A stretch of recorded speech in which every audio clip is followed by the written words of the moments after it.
This is Jeremy Wentworth-Stanley. I'm the fellow who has a hyphen in my name. The hyphen is silent, but I am anything but that. We are, democratically speaking, we always say democratically because we have no idea when people are going to be listening. And it happens to be the morning, and a beautiful morning to boot. Made more beautiful by you, Sarah. Oh, thank you, Jeremy. What would you like? I'd like you to say how handsome I look. Thank you for your kind words. Anyway, what we're talking about this morning, we have Sarah, who is my co-host, and Jeremy is I, Wentworth-Stanley, the voice of Respectonomics. And the purpose of Respectonomics, the aspiration is, of course, to restore the dignity of the human being. And with that comes one very important codicil, one important dynamic, which is to agree that we honor the freedom of choice by others. So what everybody else wants to choose to do and how they do it, that's their freedom. Absolutely. And that freedom is what we're going to be talking about now. We're going to be talking about, Sarah, we're going to be talking about what's called the freedom of choice. Fantastic. And if I took a pretty rough guess, I would say the majority of people today, probably in the order of 99.9%, feel that they have lost the freedom of choice.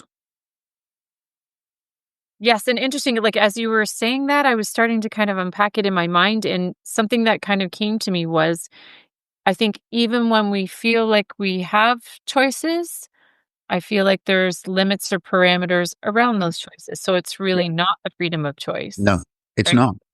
I mean, I'll talk about, I'll take the lead on this one. I'm going to talk about my body. Because my body does not give me freedom of choice in a number of corridors. Sure. I cannot dance. I cannot play tennis. I can run. You know, I have a magnificent pair of legs. You're meant to say something nice. You're not meant to just... I'm listening.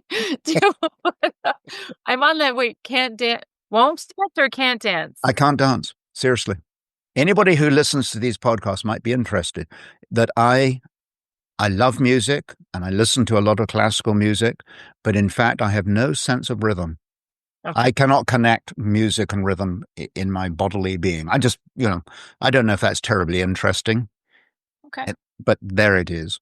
But anyway, the point is our bodies have certain containments or restrictions that don't give us all the freedoms we would like. And I mean, a lot of people say, I wish I could, whatever it is, but the body doesn't, for whatever reason, doesn't allow it. Now, the second point, of course, is the mind, because a lot of our minds have been significantly influenced by the ways in which we were raised, where we were raised, how we were raised, what schools we went to, and so on. So it's fair to say that the freedom of choice within one's mind has been, shall we say, circumscribed by a lot of the things that brought us to where we are today.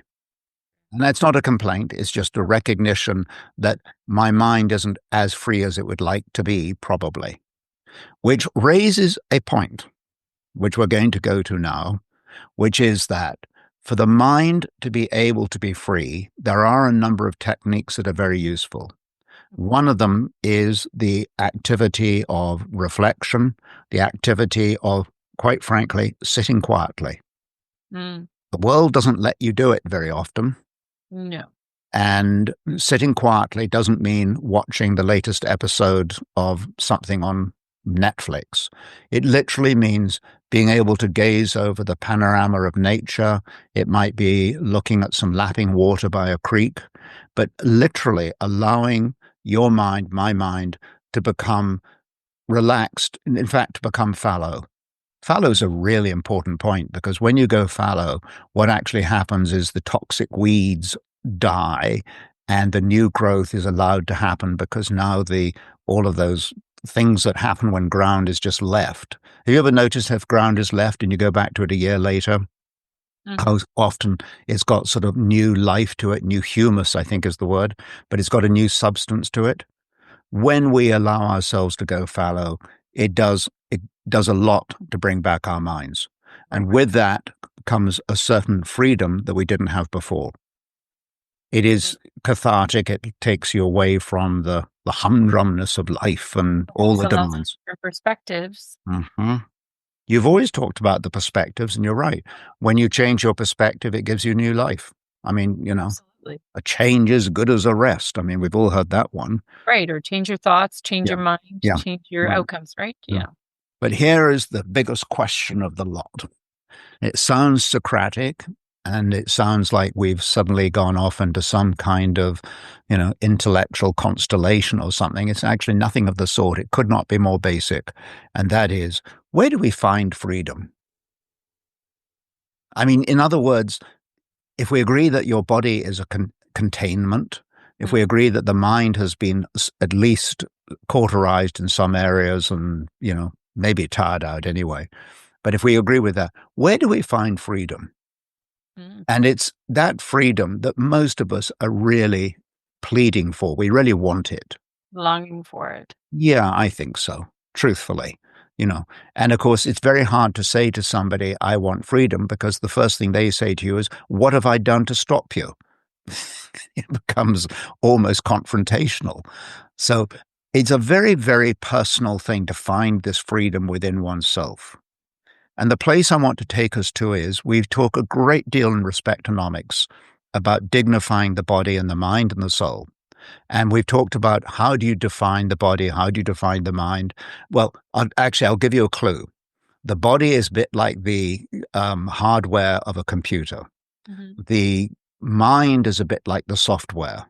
You kind of buy it off the shelf. And I think you and I sometimes feel we've been bought off the shelf, and you're just told what you're going to do next, and you're grabbed and Programmed, you're right, from a very programmed. young age, Exactly. right? Exactly. But the operating system is the part without which neither the hardware nor the software will work. And that operating system is, however you wish to define it, is your soul. And by soul, I think we were saying earlier, the ancients used to refer to, or do refer to, the soul as being the inner heart, the inner part of our being. Right. It's where we have our character. It's where we have our will, our emotions, senses. Hmm? Could we refer to it as our core? Our core. You can call it that. Yeah.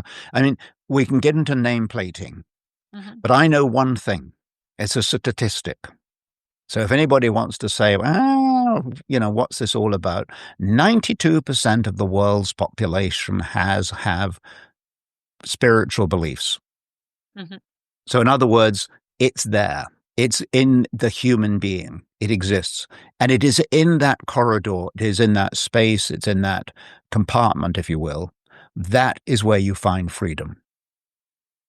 And it's a wonderful place to be because it is invisible. It also happens to be indivisible. Nobody can divide it. Nobody has a hold on it. The only person who can will it to do anything is you or me. And it's an incredible gift that we each have. It is within the soul that we find the freedom. With that freedom becomes the ability to show dignity to another person. And when we dignify another person, as we have said, it comes back in spades. It's actually accretive, meaning the more you dignify someone else, the more you become dignified yourself. It's very straightforward. So to find that freedom within your soul, we need to be able to recognize that no one else can come into this place. It is mine and mine only. I sound a bit like a child. You remember when we used to say, it's my playground, get out of it? Right. Well, it is my playground, and you're not allowed in it. No one else is allowed in it. It is mine. And it's a beautiful, beautiful jewel. It's a beautiful treasure that each and every one of us has. And when you have this freedom, with freedom becomes responsibility. If you think of, we talk about democracy and all these very big words, and you know how you love politics. You Mhm. know how you love politics. I love politics. I hear some gluey sincerity. The truth of the matter is that in your soul, no one else can enter in. So no one else can say it's mine. No one else can take charge of it. And it's a place within which we can develop our own ideas. We can develop our own freedom. And with that becomes the sort of the reservoir for everything else that we do. I think of this, I keep calling it core, you call it core or soul, the soul core, the core soul, whatever you want to call it, is in fact, it is like a reservoir because you fill it up with fresh water. Fresh water, when you're feeding your soul, is actually having nice thoughts. When you look outside and recognize the shades and colors of the trees, when you look at a new daffodil coming up, when you look at a child and see what they're doing, but something that's terribly natural. It is when we go to the sort of the heart of that natural, what would you call it, circumstance, what's around us, in other words, that in fact is a wonderful way of feeding the soul.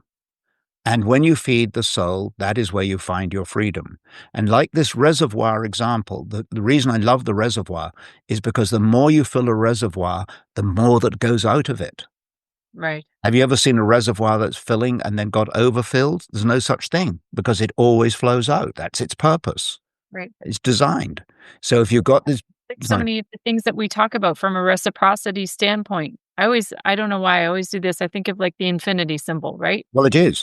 Right? It's Yeah. continuous. It's a It is continuum. very continuous. It is that circle. The Lion King talks about the circle of life. They've got it right.